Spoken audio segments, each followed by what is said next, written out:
broke the surface of the water right underneath his boat.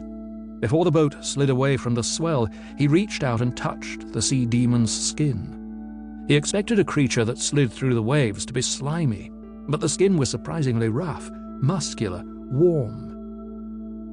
For one precious moment, Gavin was not.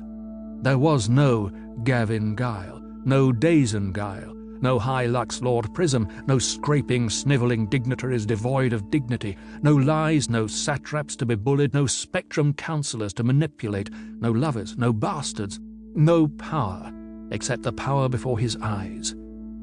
He felt small, staring into incomprehensible vastness. Cooled by the gentle morning breeze, warmed by the twin suns, one in the sky, one beneath the waves, Gavin was serene. It was the closest thing to a holy moment he had ever experienced. And then he realized the sea demon was swimming toward his fleet. Chapter 2. The green hell was calling him to madness.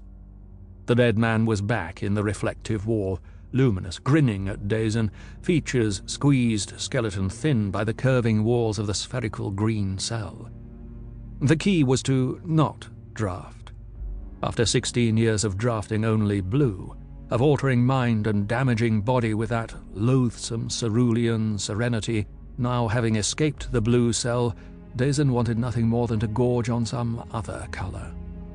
It was like he'd eaten breakfast, gruel, morning, noon, and night for 6,000 days, and now someone was offering him a rasher of bacon. He hadn't even liked bacon, back when he'd been free. Now it sounded lovely. He wondered if that was the fever turning his thoughts to sludge and emotion. Funny how he thought that. Back when he'd been free? Not back when he'd been Prism.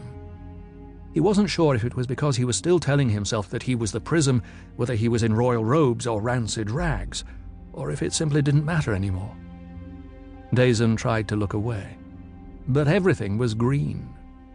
To have his eyes open was to be dipping his feet in green. No, he was up to his neck in water and trying to get dry. There was no hope of dryness. He had to know that and accept it. The only question wasn't if he was going to get his hair wet, it was if he was going to drown. Green was all wildness, freedom. That logical part of Dazen that had basked in blue's orderliness knew that sucking up pure wildness while locked up in this Luxon cage would lead to madness. Within days he'd claw out his own throat. Pure wildness here would be death. He would finally accomplish his brother's objective for him. He needed to be patient. He needed to think, and thinking was hard right now. He examined his body slowly, carefully. His hands and knees were lacerated from his crawl through the Hellstone tunnel. The bumps and bruises from his fall through the trap door and into this cell he could ignore. They were painful but inconsequential. Most worrisome was the inflamed, infected slash across his chest.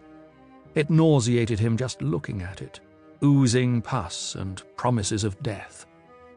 Worst was the fever, corrupting his very blood, making him stupid, irrational, sapping his will. But Dazen had escaped the blue prison, and that prison had changed him. His brother had crafted these prisons quickly and probably put most of his efforts into that first blue one. Every prison had a flaw. The blue prism had made him the perfect man to find it. Death or freedom.